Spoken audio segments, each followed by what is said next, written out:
the essence of the eternal divine spirit, the one that causes all that exists to exist, the one that is self-existent. How many men have children and the children never meet their father? See, you created a void in that child because you are a part of that child. Black power! Black power! Black power! Black power! Black power!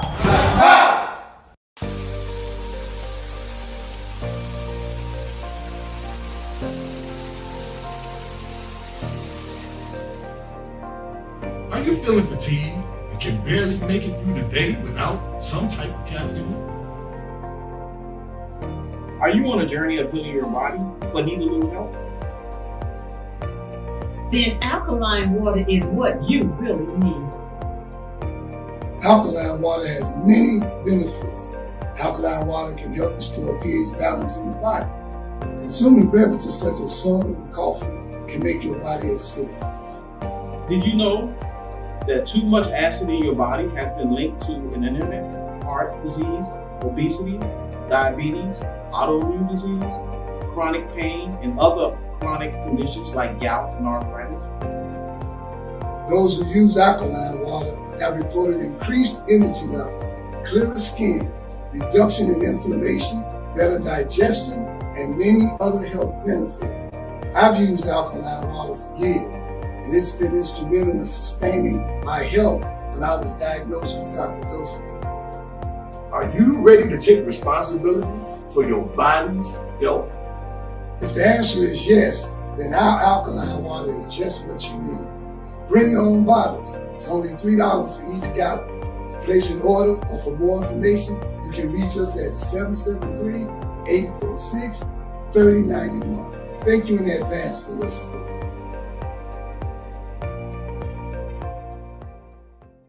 Hi, my name is Sister Ebony Stevenson. I am your announcer for today. Welcome to the Toma Nation's weekly Sunday worship service from 12 p.m. to 2 p.m. every Sunday at 616 East 71st Street here in Chicago, Illinois, and also live on Facebook. If you would like more information, you can reach us at www.facebook.com/TomaNation2 or give us a call at 773-952-8302. Now I am going to recite our opening.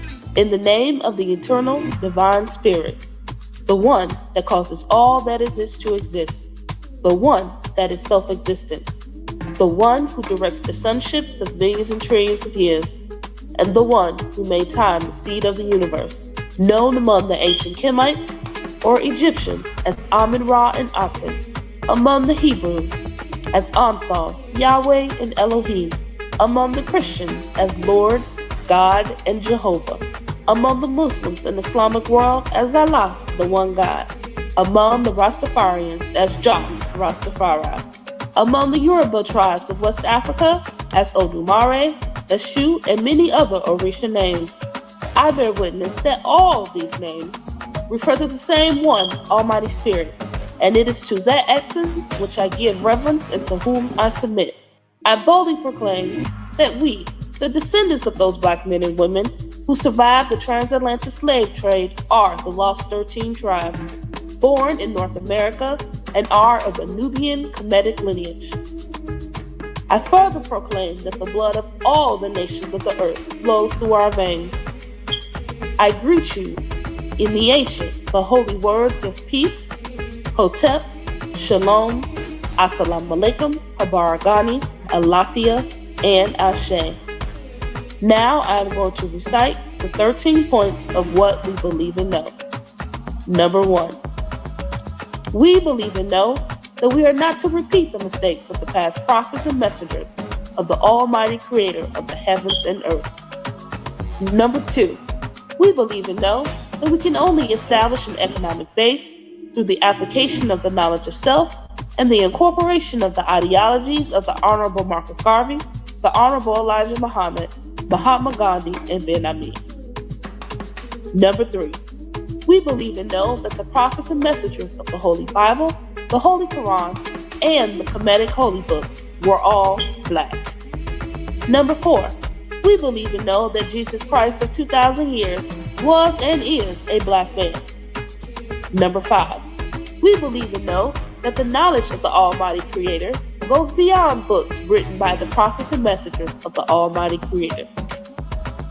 Number 6, we believe and know that in order to promote and coordinate unity, we must first recognize and accept the uniqueness of being able to worship our Creator, regardless of religious denomination, name, title, ritual, particular dress, or holy book, as long as it recognizes the Almighty Creator of the heavens, earth, and the universe as supreme. Number 7, we believe and know that it is impossible to tell the truth without exposing the wicked governments of the world. Number 8, we believe and know that the United States government, in collaboration with other European nations, have a denial objective to exterminate dark-skinned people of color off the earth through the act of genocide. Number 9, we believe and know that some of the most effective methods that are being used today are AIDS, birth control, alcohol and drug abuse, vaccinations, gang and domestic violence, systematic elimination of trauma centers, the public school system, and public aid within the Black communities of America and the world. Number 10, we believe and know that the last trick that Satan is playing on us is the dividing of us by our religious differences, religious gangbanging. Number 11, we believe and know that the conflict between the various religions are comparable to the conflict between various street gangs within the inner cities of America.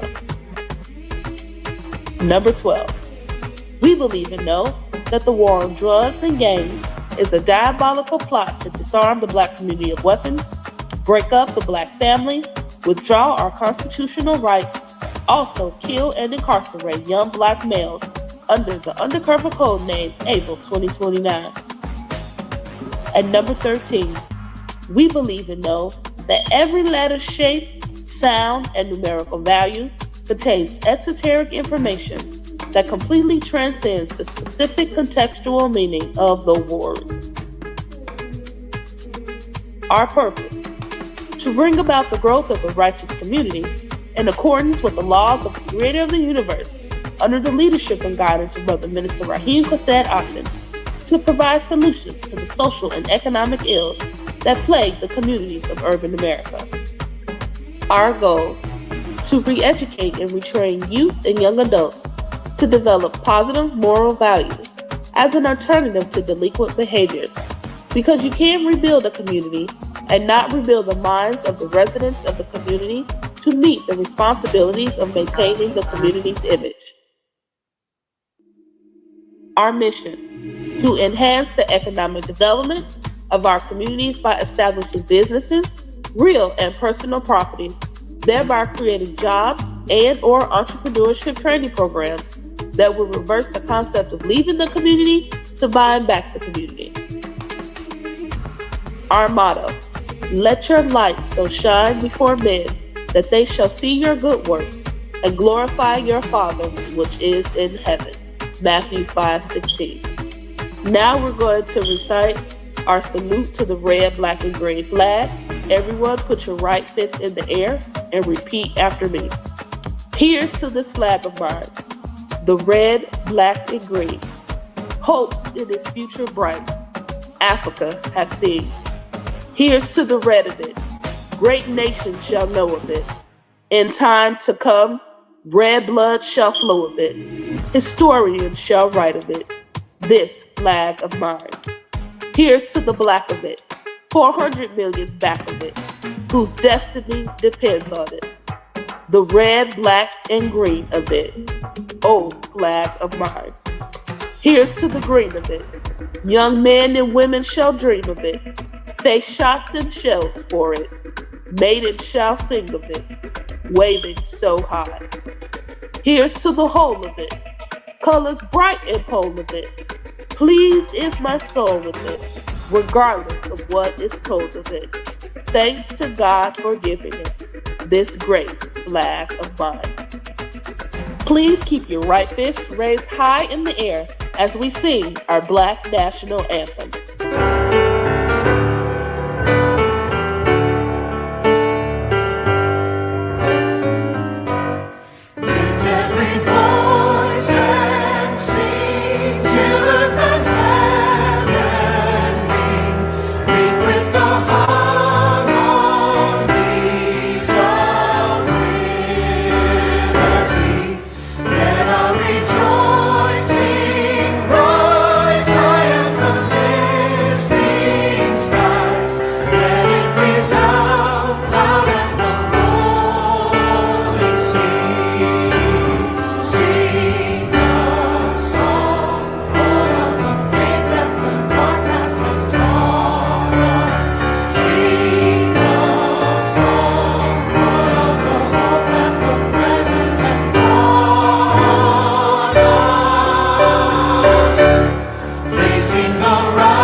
Black power, black power, black power. Black power is the power to define, develop, and defend that which is in the best interest of Black people.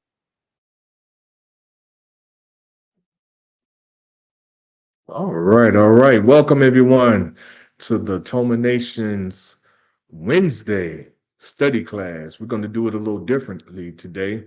Um, I'm doing a part 2 of my lecture on Sunday. Oh, by the way, my name is Minister Omari Jahiatin. I'm the co-founder of this great movement, the Temple of Mercy Association, aka Toma Nation, along with our founder.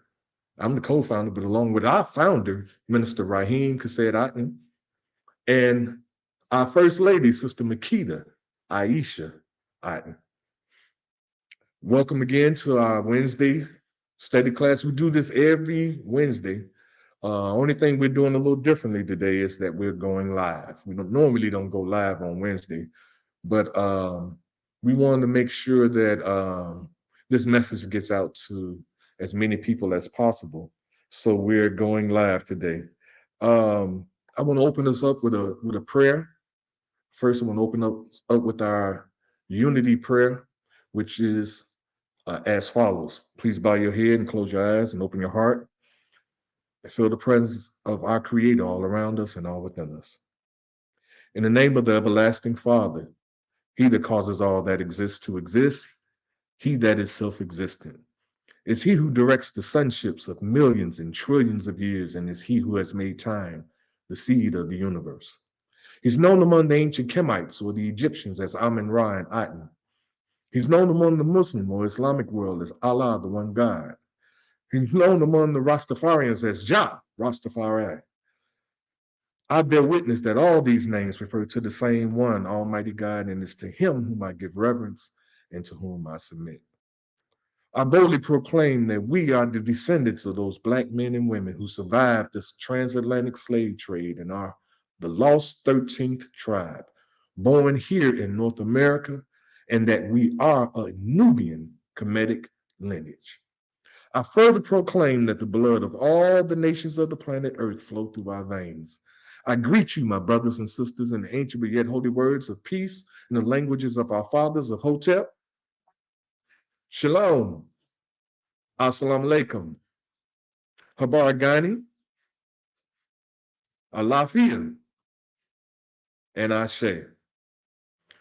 All right, we thank you all once again for being here, and we're going to jump right in because we don't have a whole lot of time to say what needs to be said. So last Sunday, well, again, the title of my lecture is called The Wrong We've Learned to Live With, part 2. Because we've learned to live with a lot of wrong. You guys need to, if you miss Sunday's lecture, you can view it. It's on our Facebook page, Toma Nation 2. You can go on my Facebook page, DJ Tyrone, and view the lecture from last Sunday, so that you can, if you get kind of confused about what we might be talking about, because some of it may be a carryover from last Sunday. So I'm gonna jump right in, because we're talking about the wrong we've learned to live with. And in the book of Proverbs 23, verse 7, in the Holy Bible, it reads, as a man thinketh. And I didn't put it on my paper, but in his heart, so is he. So it reads, as a man thinketh in his heart, so is he. So, but to fully understand what the writer of Proverbs meant, and by the way, the writer of Proverbs, whether we know it or not, is, and let me just say this, Proverbs is my favorite book of the Bible. Not Matthew, Mark, Luke, and John, Revelation, none of them. Proverbs is my favorite book in the Bible, because it was written by the wisest man that ever lived. And to fully understand what the writer, King Solomon of Proverbs, meant, we must look at the surrounding verses for context. Excuse me. So now Proverbs chapter 23 focuses on giving life advice. Reverend Plump would love this. Psalms 23 is a very popular psalm.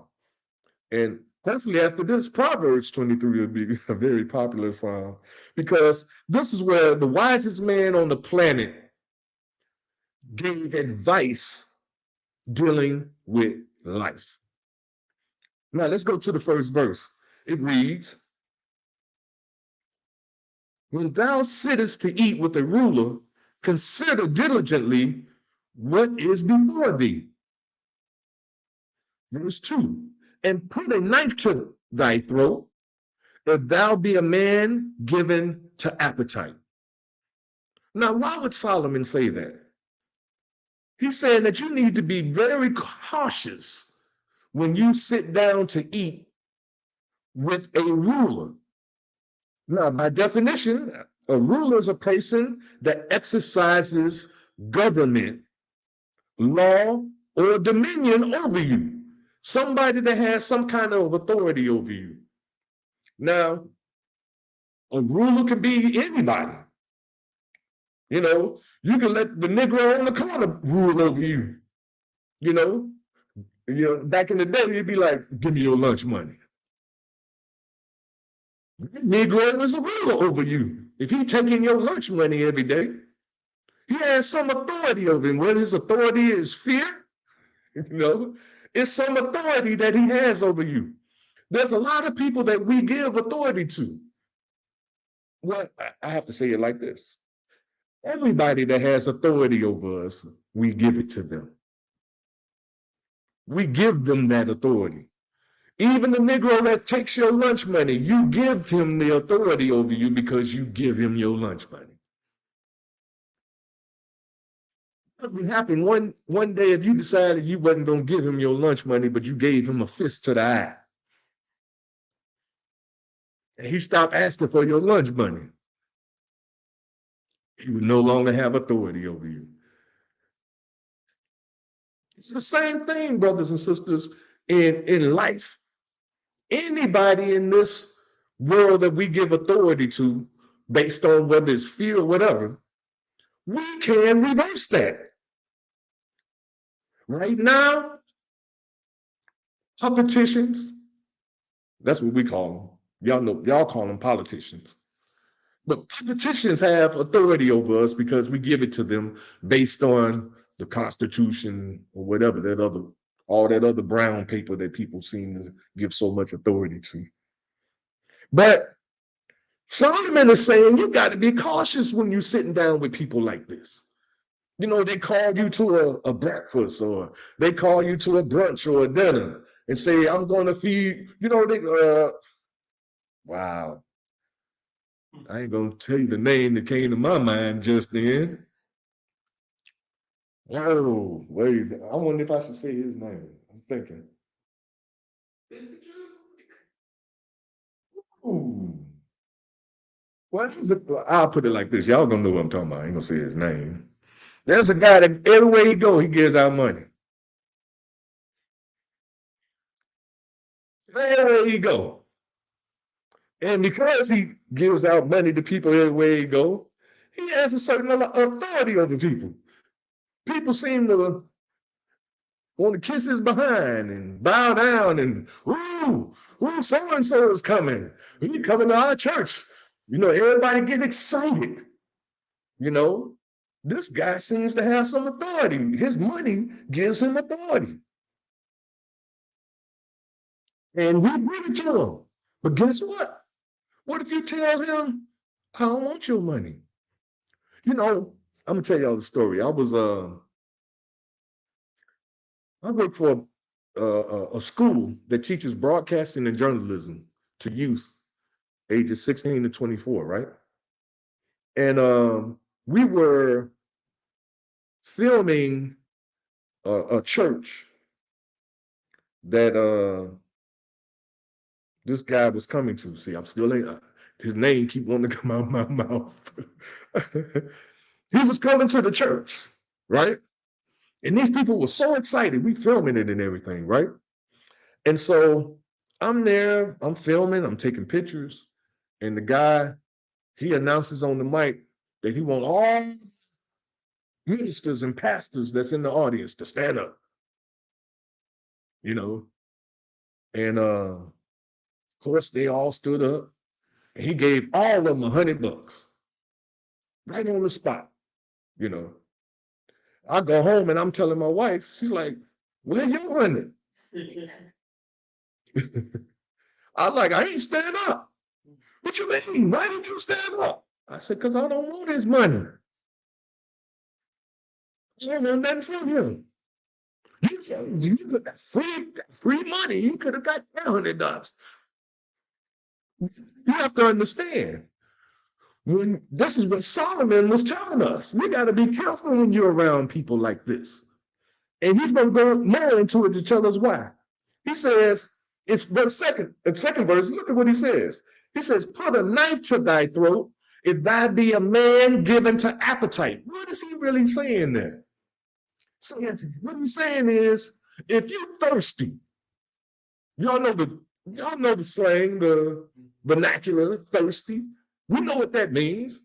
If you're a thirsty human being and a person like that comes around and you're thirsty to get whatever he's given, what he's saying is you might as well just put a knife to your throat and cut your throat and kill yourself. Now, let's find out why he said that. He says in verse 3, be not desirous of his dainties, for they are deceitful meat. What is he saying? He's saying be careful of this free stuff they're giving out. Trump gave out what's this stimulus money. And now I hear Negroes talking about, I'm gonna vote for Trump if he run for president again, because he gonna take care of us. Dumb as a bag of rocks. Don't you understand that what Solomon's going to go on? He says in 4, labor not to be rich. Cease from thine own wisdom. Verse 5, will thou set thine eye upon that which is not? For riches certainly make themselves wings. They fly as eagles towards heaven. What is Solomon trying to tell us? If you're thirsty for money, free. Man, that stimulus check I was getting every 2 weeks, man. If Trump get back in, I know he's gonna reenact that, man. I'm thirsty. That's what you are, thirsty. And Trump know it. And so he's gonna use all you thirsty Negroes and Negroettes for him, so he can get in and take away all of your liberties. Y'all know that's how it go, right? It's just like a drug dealer. He give you free stuff. Get you hooked. Then once you hooked, then he come back and tell you, oh, you got to pay now. You got to pay for this. There's a lot of people paying for that stimulus stuff. Right now, they locking Negroes up. Left and right. Because everybody trying to get $20,000. Everybody going for $20,000. I got that $20,000 check. Yeah, you might get 20 years too. Solomon's trying to tell us something here. Because see, this is the wrong we've learned to live with. We learned to live with people deceiving us, people lying to us, people making us think they got our best interests at heart when they really don't. You think, I almost said it again. I'll let it slip out one thing.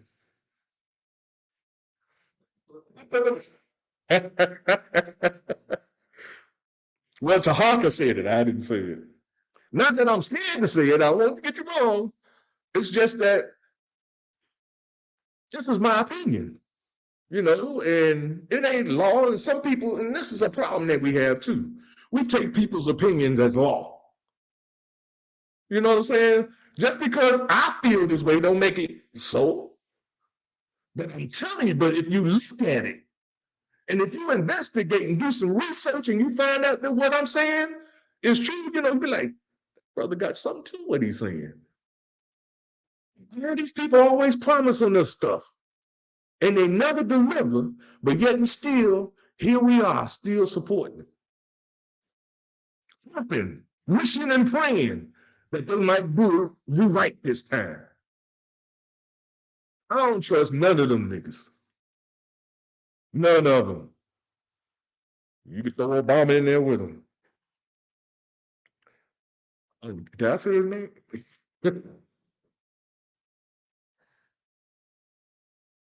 Verse 6.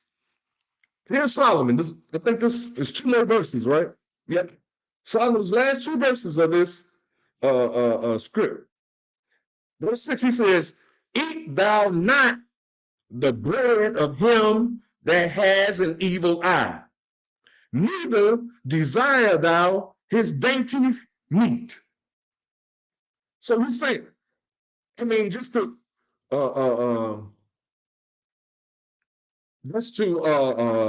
kind of make it clear. Solomon is saying, don't take stuff from rich people. Don't take stuff from people that are in authority, that claim to have authority over you, and they don't show that they have your best interests at heart. Now, some people will say Trump showed that he had our best interests at heart. Let me show you Trump's trick. Let me show you the trick that he's really pulling.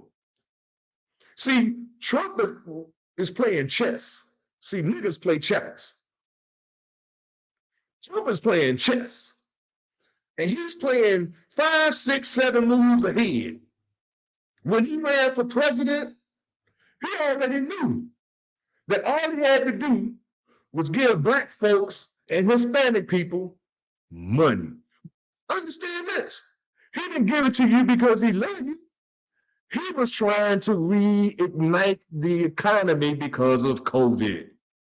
Y'all seem to keep forgetting that. Same thing happened with Obama. Y'all think these white folks voted Obama in because they like Black people. No, they voted Obama in because they knew Obama was going to bring back the economy. Don't y'all remember the Wall Street crashed? What was it, 2007? Beginning of 2008?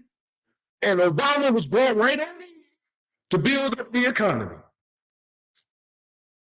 See, we go for the okie doke.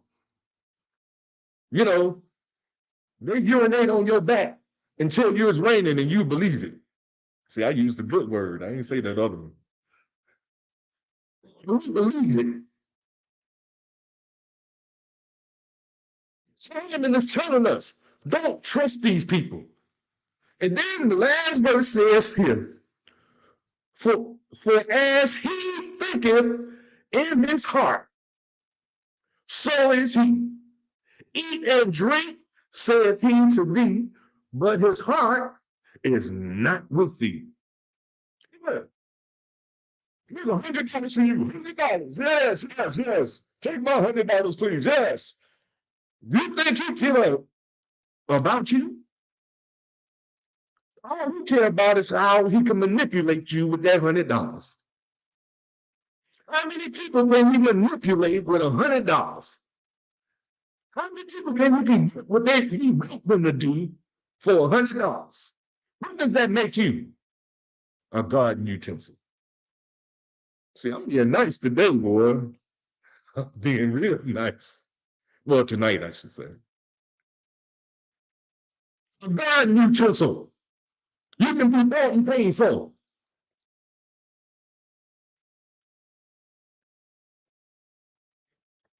Proverbs warns against accepting hospitality from a begrudging host.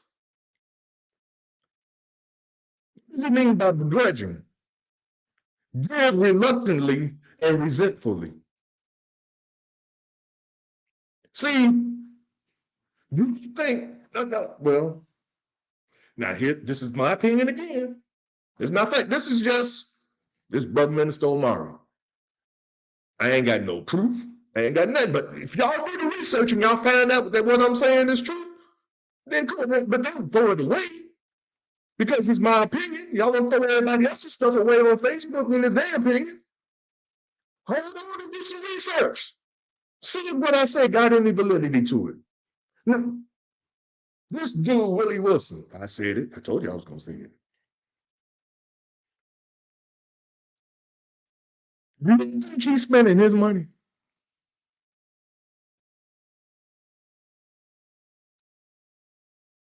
Let's just look at it. Do you remember? Let me just ask a question.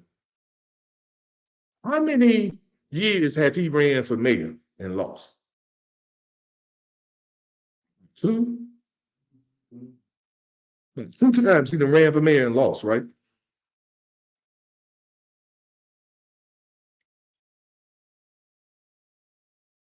You think he's gonna win this time?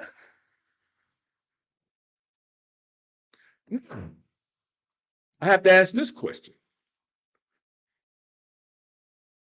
When you ran for mayor once, didn't win. Twice, didn't win. And we can make this a triple header because this is going to be the 3rd time that he's not going to win. What is really his motive for running? Because he just like running and spending on, he can spend money to run these political campaigns. 2 times mayor, 1 time president. Man, he ran for president once, right? That's his real motive for running. If you haven't noticed, just peep this. Because he gives out money, and you notice where he goes a lot to give out money? Churches. Where the majority of us so-called God-fearing people reside. You remember when Jesus, we said this on Sunday, in the 24th chapter of Matthew says that the end will come because the disciples asked him, when shall the end come? What should be the sign of the coming of the end of the day, of the end? And he said, let no man deceive you, for many shall come in my name, saying, I am Christ, and shall deceive many. What do you think Jesus was talking about? I love the Lord. The Lord placed on my heart to get all y'all $100. I love y'all. Ain't nobody looking out for us. Us. See, you got to make the connection, make it seem like we together. We don't live in mansion, but ain't nobody looking out for us, And so God has blessed me, so I'm gonna pass it forward. That's a black thing. We believe in that. Oh, we pay it forward, paying it forward, right? And so if he can lock all these people in the church down to vote for him when he runs, whether he can know it ain't in. But if you can do that, who ain't gonna get it? They vote. I never thought about that. He's not getting the real vote. But see, if he wasn't he wasn't in the game, he wasn't on the ballot, then church people would have voted for somebody else. So now ask yourself this question.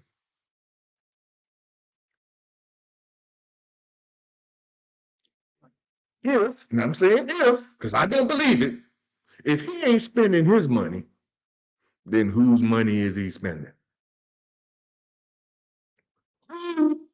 Who gains to benefit if black votes are split?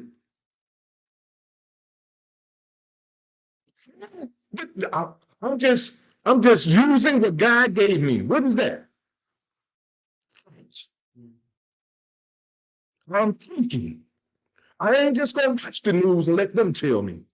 I'm thinking for myself. Who gains the benefit?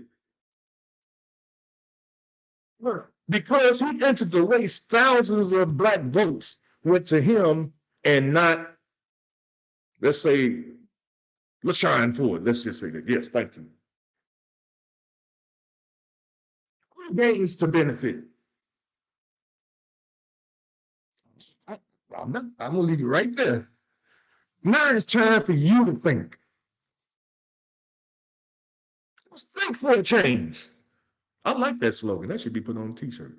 Think for a change. It has a double meaning. You see what I'm saying? Think for a change instead of letting somebody else think for you, and think, and then things will change. Boy, God is something. He just gave me that one right quick. Y'all can bite that one. Y'all can bite that one. It ain't even mine. All right, so the world that we live in is set up on a have and have not success status. That's the world, the reality, the world that we live in. Either you have or you have not. I love that show too, Have and Have Not. Y'all seen that? It's amazing how it seemed like all these shows well, anyway. If you have, then those that have not are beneath you. Let's say that again. I'm telling you the thought processes of people that have. But I associate with people that got money. I know how they think. I know how I think before I associated with them.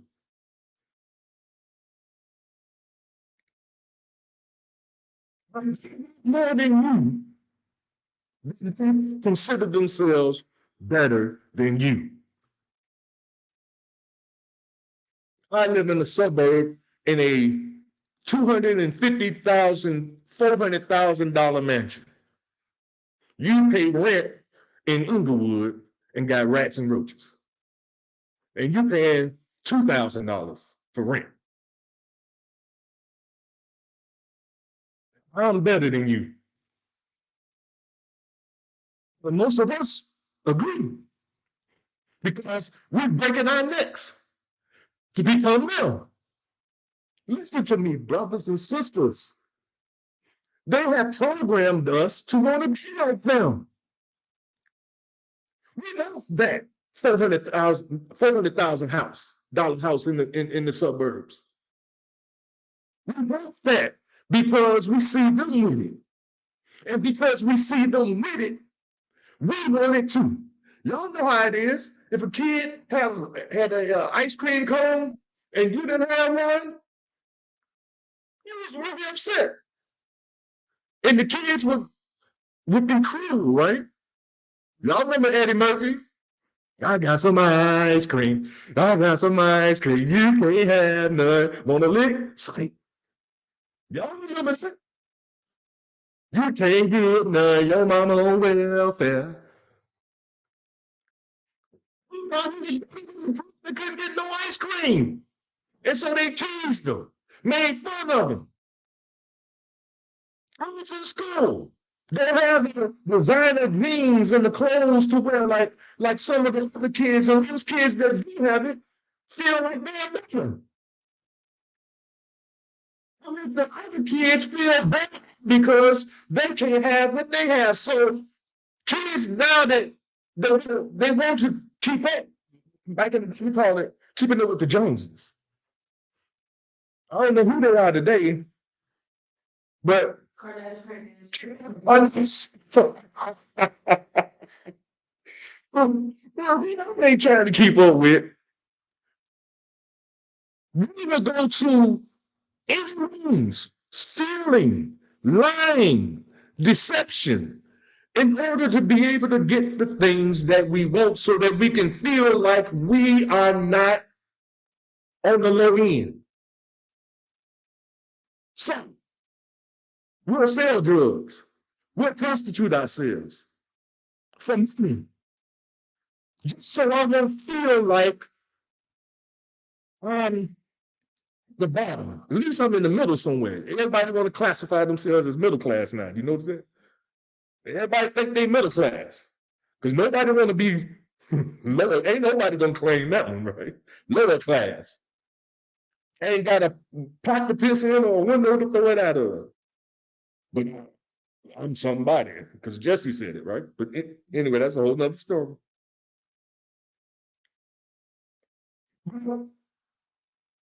The status of those that have causes many of them to develop this ruler, lord, boss, superiority mentality.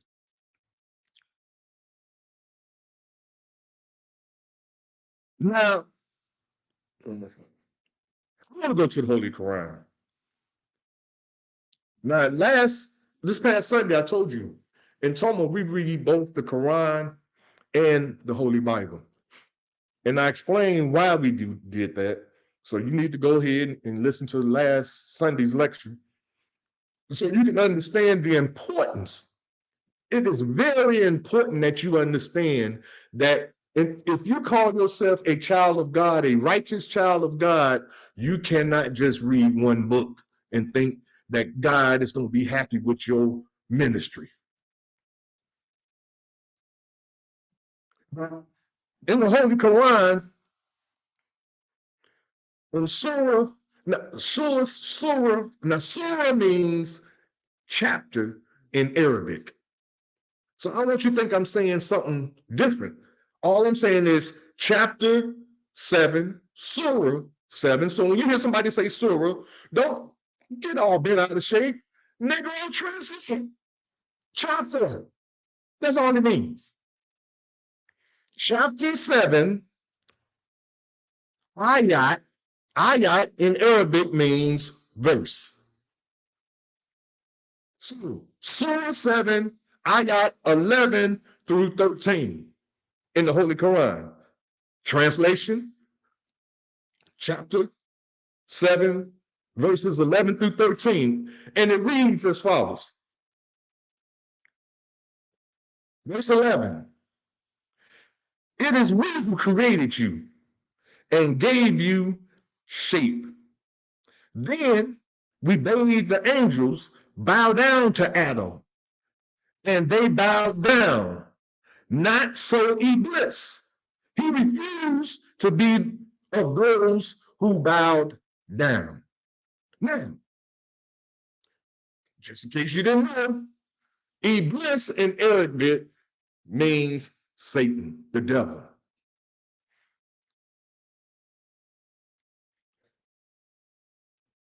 This took place in heaven. The Bible tells us that the war took place in heaven. Do we know what caused the war? Who kicked it off? Does the Bible help us understand that at all? All you Bible scholars, hit me up, let me know. I'm telling you right now, no, it doesn't. But the Quran, and what I'm about to read to you right now in chapter 7, verse 11 through 13, is going to show you how Lucifer became Satan.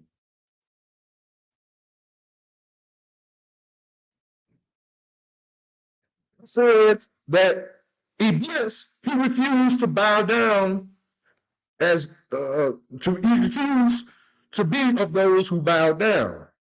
And then in verse 12, God says to Lucifer, what prevented thee from bowing down when I commanded thee?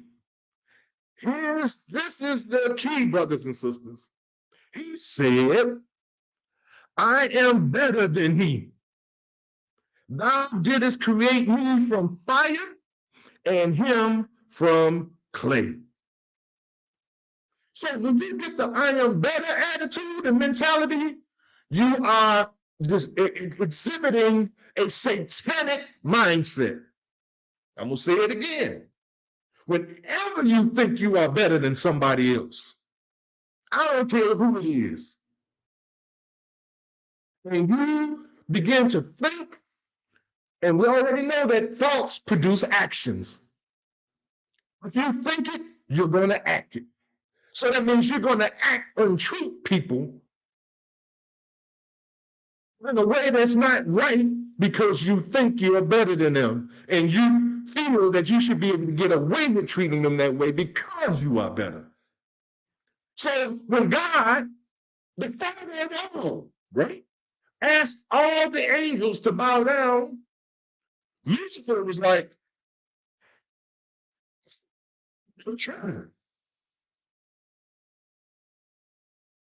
You got me twisted. How he said that? You got me twisted. You think I'm finna bow down there? He's made of clay. I'm made out of fire. I'm made that up. Fire is better than that, right? But what Lucifer didn't know, and for those that are into pottery, that when you heat up clay, it turns into something else. It crystallizes, doesn't it? It turns a whole nother form. Where can you see why God allows Satan to do what he is doing on this planet? He's making gods out of us. The hell that we've been through and going through. We think we're going to go to, that you got to die to go to hell. You in it right now. This is hell. We're all in it right now.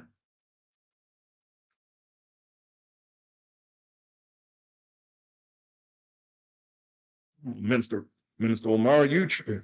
I ain't in no hell. I live a good life. My family loves me. My children loves me. My co-workers love me. Everybody love me. I get along with everybody. I make nice money. My bills are paid. I go to church every Sunday. I pay my tithes. Why you gonna say I'm in here? You left out you got cancer. You left out you diabetic. You left out your back hurt. You left out my foot hurt. You left out your teeth is false.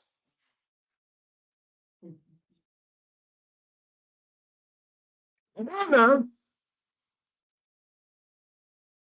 Everything ain't as peachy and cream as we want to try to make it out to be. I don't care how good you think your life is. We all catching hell. Having the best in this. I'm catching hell.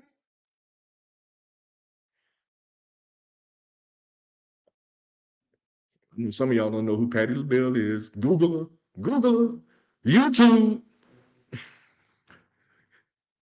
Last verse, verse 13, Holy Quran. God said, "Ye burn from this. It is not for thee to be arrogant here. Yes, for thou art the meanest of creatures." So God gave Lucifer the Denver boot, kicked him out of heaven because he did not obey him when he asked the angels to bow down. What? Y'all see how they go together? Until the day some of you didn't know, why did Lucifer get kicked out of heaven? And you know what? I want to read the rest of it because there's some more to it that you need to know. Because Lucifer said some stuff when God was kicking him out. He said some stuff that's very important. All right, let me see. Where is it? Probably 14. Here we go. Here we go. All right, here we go. Now, this is verse 14 of chapter 7 of the Holy Quran. In verse 14, now this is Lucifer, Iblis speaking. He says, "Give me respite till the day they are raised." Let me read it again. Listen closely. He said, "Give me respite." He's talking to God now. "Give me respite till the day they are raised." Now, do you need to raise something up if it ain't down? So what is that saying? That by God putting Lucifer out, kicking Lucifer out of heaven, and he becoming Satan and bringing hell to the earth, it's going to bring the children of God down, and they're going to need to be raised up out of that low condition. Damn it, who is lower than us? Oh, man. Some people on this planet as low as we are. I put for the planet. Now, don't get me wrong. I'm not saying that there ain't other people suffering, because I know the Indians and Hindus, the Native Americans, they suffering like hell. They suffering. So I'm not being insensitive to their suffering, but if you look at history, nobody, even though the Jews want to write history as if they have suffered more than Black people. Dr. Parliament said it best. He said that the Jews' Holocaust was 600 years. It's been 600 years, 60 years. There it is.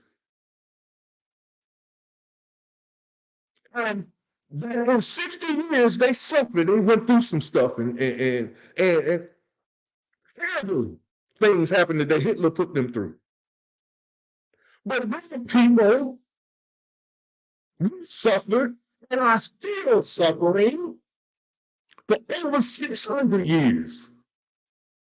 Now, the hell of a cost. You can talk about the Holocaust all you want to. Where do these have paid? Who's counting that up? Who's adding up the cost?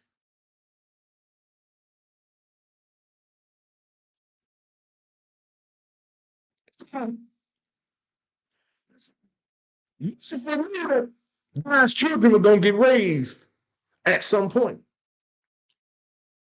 And in verse 15, God says, "Be thou amongst those who have respite." Now, what does respite mean? Time. Look, don't take my word for it. Look at the word, Alexa, Define respite. From moviecultist.com. A respite is a break from something that's difficult or unpleasant. Either way, you can follow your favorite sports team and get their latest updates. Hey, listen, be quiet about no sports. Ask you about respite. I wish that, whatever he said, it's a period of time.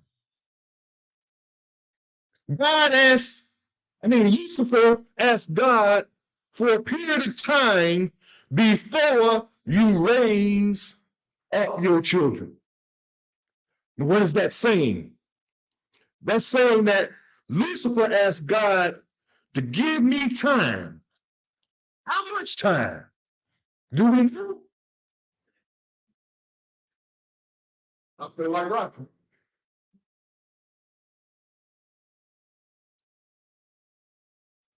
But God gave Lucifer, aka Satan the devil, if he gave him 6,000 years time, respite, to raise hell on the earth, then after that time span is up, God is supposed to come and the children of God is to be raised up. This is what's supposed to happen. Now, let's keep going. Because God ain't through talking to Lucifer. He says, where was, oh, I didn't turn the page. Okay, yeah, he told him, he gave him, he awarded him respite. Now, that kind of answers the question of those who say, well, why? Because I said last Sunday that God gave Satan leadership over the earth. God let Lucifer or Satan have rulership. And some people are wondering, why would God do that? He did this. I'm showing you right now why God did it. Because Lucifer asked for it. He asked for time. He asked for respite, and he gave it to him. Then he said, because this is in verse 16 now, y'all need to go out and get y'all the Quran. It ain't going to make you a Muslim to read it. Just get one and read it like you read any other book. He says, because thou hast thrown me out. No, I'm sorry. This is Lucifer talking again. He talking to God. Because now God, remember, God is giving him the boot. And on his way out the door, this is his conversation with God as he kicking him out. So Lucifer saying now, because thou hast thrown me out all the way, lo, I will lie in wait for them on the straight way. Who is them he's lying in wait for? God's righteous, right? God's righteous people. Boy, I'm gonna shut up. I'm gonna just keep going. You read my mind. Stop it, girl. Stop it. Verse 15.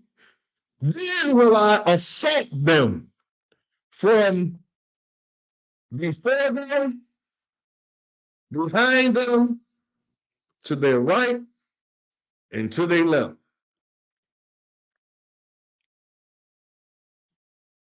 Then in the midst of them, gratitude for thy mercies. And God, in response, says, get out from this, disgraceful and expelled. If any of them follow thee, hell will I fill with you all. Now, this is the God I serve. God ain't no punk. You disobey God, you get the boot. You don't care if you're gonna be lonely. If you think you're lonely now. You don't care. And so now let's look at this. Statistics state that 85% of humanity is being ruled, governed, or controlled by a small, evil 10% of the human population. while a few 5%, Negroes that think like me, a few 5% are aware of this atrocity. They make it their life's mission to expose the 10% lies, and deceptive practices to the 85%. We spend our whole life on our soapbox trying to make you see that these people don't care about you. Michael Jackson said it. He took it to his grave. All I want to say is that they don't really care about us. All his millions and all his relationships with all these white folks and Jews and everything, at the end, he came up with the conclusion, they don't care about us. Jay-Z tried to sneak one in. He said, still nigga. Kanye West is standing up. And he's see these folks out. You ain't gonna say nothing else about Kanye. That's it. That's it. That is what this lecture series and Atonement Nation is all about. Opening our blind eye so that we can see the truth. Opening our deaf ears so that we can hear the truth. It's hard to know what to believe today, brothers and sisters. This really is. I know it is. And this is why I tell you, don't believe me. Don't believe nothing I say. Go research what I say. And then if you find that what I'm saying is true, then just come around me kissing my butt like I'm the Lord. I'm not the Lord. I'm just another Negro just like you. Standing on to some truth. And I want to pass it along to you. Don't put me on no pedestal. I'm a black man just like you. We all are the same. We all are children of God. If God was to lead me today, y'all would see a total fool. I'd be an ignorant nigga walking around if it wasn't for God. Wrong, we've learned to live with. We got to start learning to live with this. We got to stop living with this crap, brothers and sisters.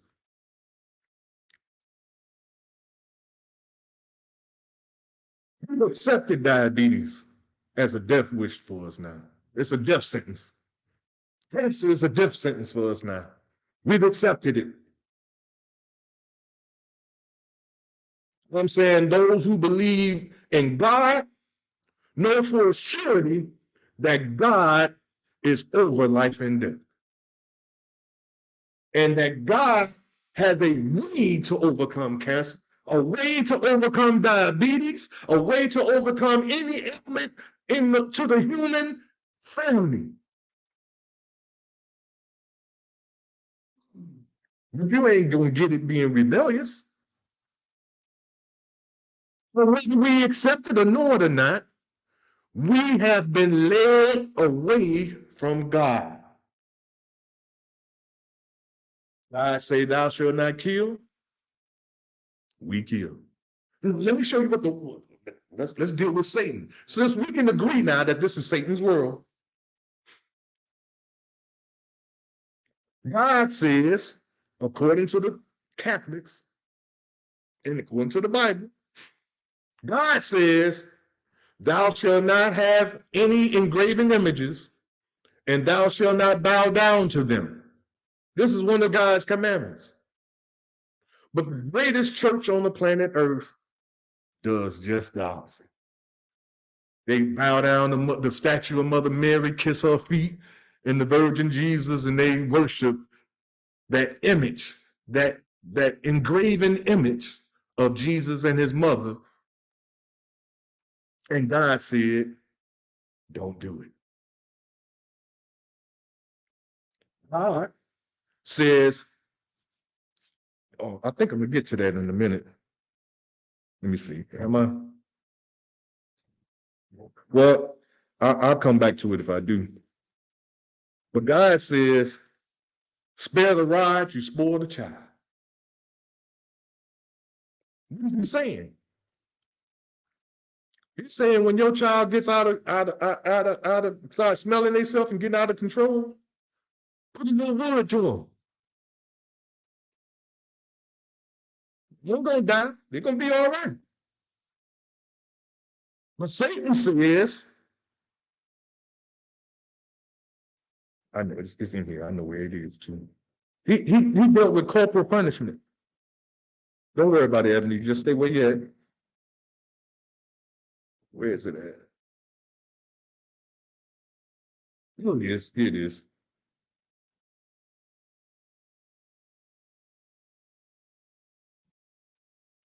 I only got 30 minutes anyway, so I'm gonna do a little skipping.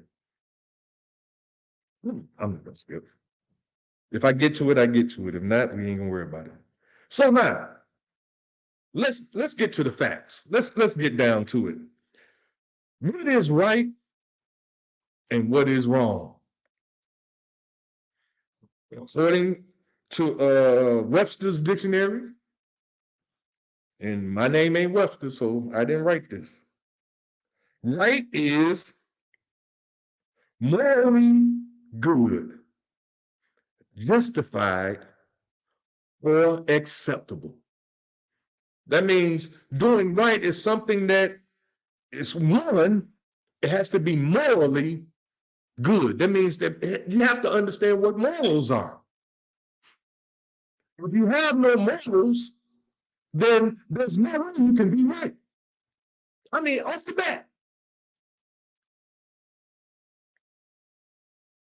Wrong is unjust, dishonest, or immoral. Here's morality connected to it again. If you want to be right, there has to be some moral compass that you guide yourself by, such as the 10 Commandments. Thou shalt not kill, thou shalt not steal, thou shalt not commit fornication, thou shalt not commit adultery, thou shalt not bear false witness against thy neighbor, thou shalt not desirous anything that is of thy neighbor's wife, thy neighbor's ox, thy neighbor's car, thy neighbor's house. These are moral standards that God gave us in order to guide us through life. Now, morality, by definition, is principles concerning the distinction between right and wrong, or good and bad behavior. I'm going to say it again. Morality, principles. What principles do you have? What principles do you stand on? I don't care what's going to happen. I am not going to steal. I will starve and die before I steal. That's a principle. I don't care what kind of trouble it gets me into. I am not going to lie. It's a principle. How many of us, including me, I know I used to lie like a champ. How many of us really, if we be honest with ourselves, how many of us are really bound by these principles and this type of morality? Do we, the younger generation, I'm asking now, does the younger generation feel that that's an old thing? You know how people say, oh, that's the Old Testament. You know, that's that old stuff. You know, that don't really happen. That's not in effect today. You know, it's no, we deal with the New Testament, you know. And Jesus said, I didn't come to get rid of the old, I came to fulfill. So if you are a principled person, if you're using principles concerning the distinction between right and wrong, good and evil, good and bad behavior, then respect plays a big part in it. Do you know that little word right there, respect, we have redefined it now. Well, I ain't gonna say we, because I didn't. I didn't redefine it. It has been redefined now to where a what it used to be was a feeling of deep admiration for someone or something elicited by their abilities, meaning that you had a deep feeling and a deep admiration for a person based on some ability that they have, such as a person that gives good advice.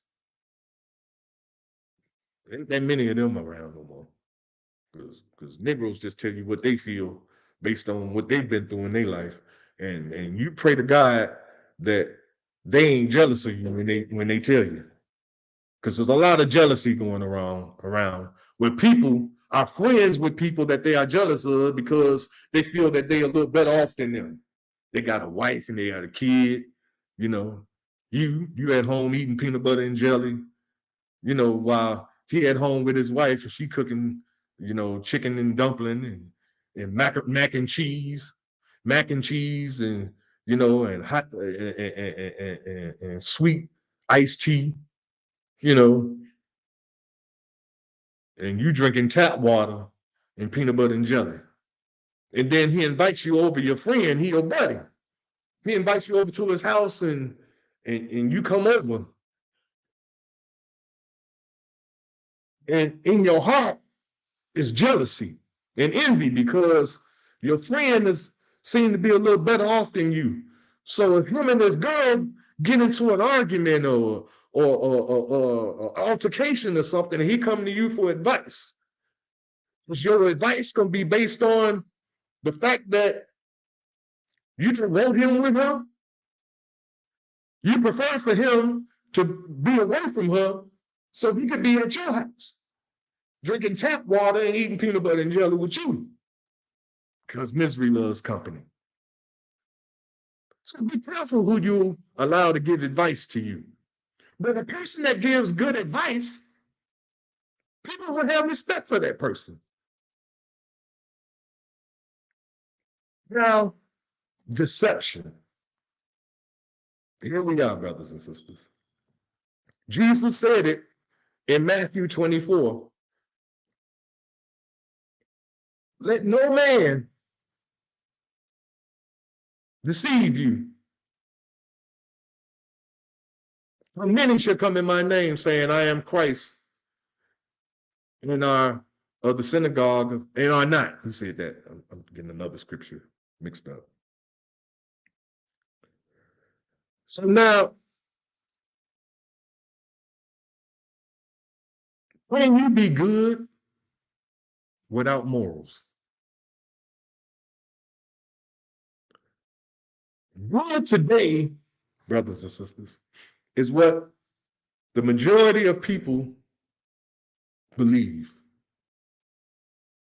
If the majority of people of the human race believe that it's good to look out for number one, no matter who else it hurts, and if the majority of the people believe that, then in this world, that's good. In God's world, it's not good. Wrong has been made fair seeming now today. And we've learned to live with it.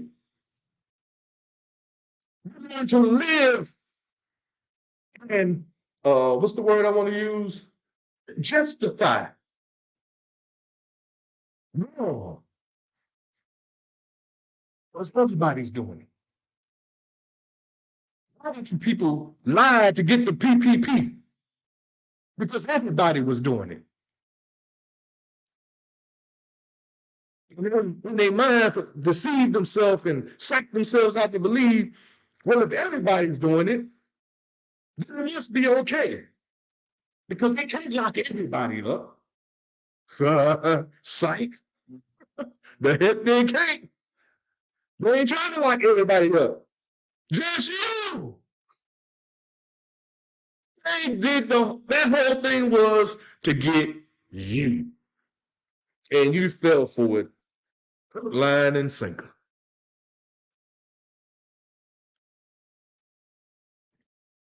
Somehow, more people today agree that it is good or okay for the same sex to be involved with each other. Yep, yep. Obama initiated it. So you're the 44th. They want the 44th, Yeah, he started that. You're an Obama hater. No, no, no, no. I'm a deception hater. I hate deception. I hate two faces. You show the people one face and behind closed door, there's another face.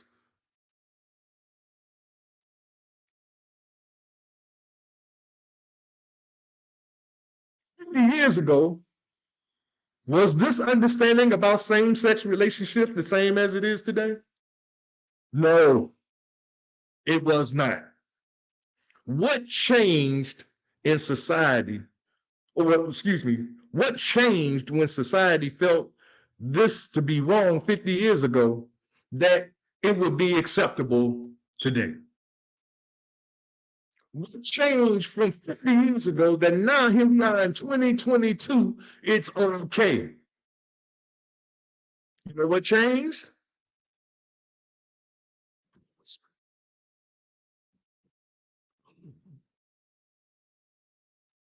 See, we're not under God's law anymore. We're under man's law. And guess what man that is? The one that got the boot.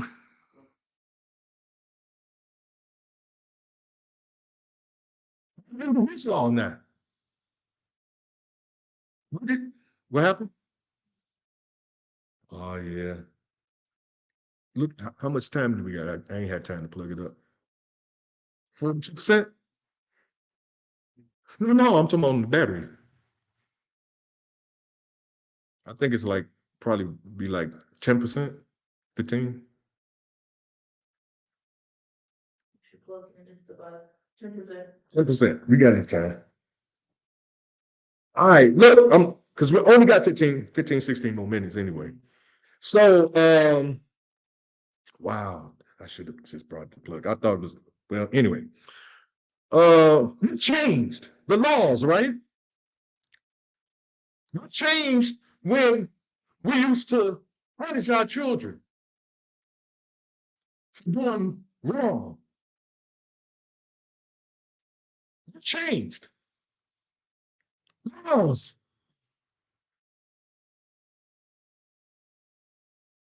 I'm gonna skip a little bit. No, I'm not. I keep saying I'm gonna do that. No, I'm not gonna do it. Laws. We'll go to slide 17, Sister Ebony. Since the creation of social media platforms, like 6 Degrees, I know some of y'all ain't never heard of that. 6 Degree was the first social media platform that was created in 1997. Another one, Friendster, LinkedIn, MySpace, Facebook, and Twitter. The opinions of individuals have been shared on these platforms, shaping other individuals' opinions.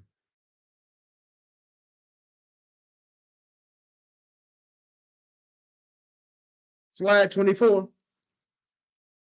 Social media was not the first to shape public opinion.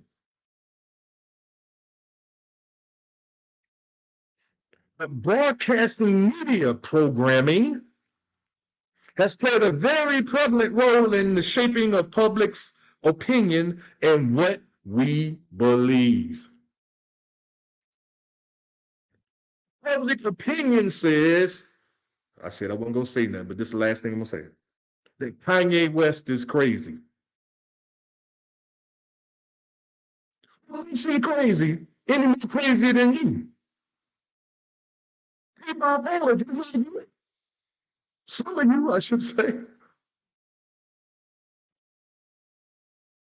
Yeah, he's bipolar, I know. But does that mean he's crazy and that he can't speak no truth because he's bipolar? Maybe you can't speak no truth because you're diabetic.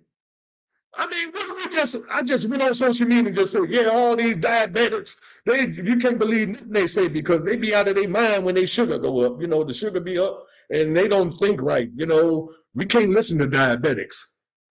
And people start listening to that crap. Just because he's bipolar don't make him crazy. What makes him crazy is because social media and the broadcasting media network has programmed us to believe that when they say somebody's crazy, they are crazy. Now, do y'all remember? I know y'all probably don't, but I'm gonna tell you. Hitler did the same thing to the Jews. He said that when the Jews moved into your neighborhood, that the grass stopped growing. Do you sound familiar? He said the grass would stop growing and that rats and roaches followed them. It's called propaganda.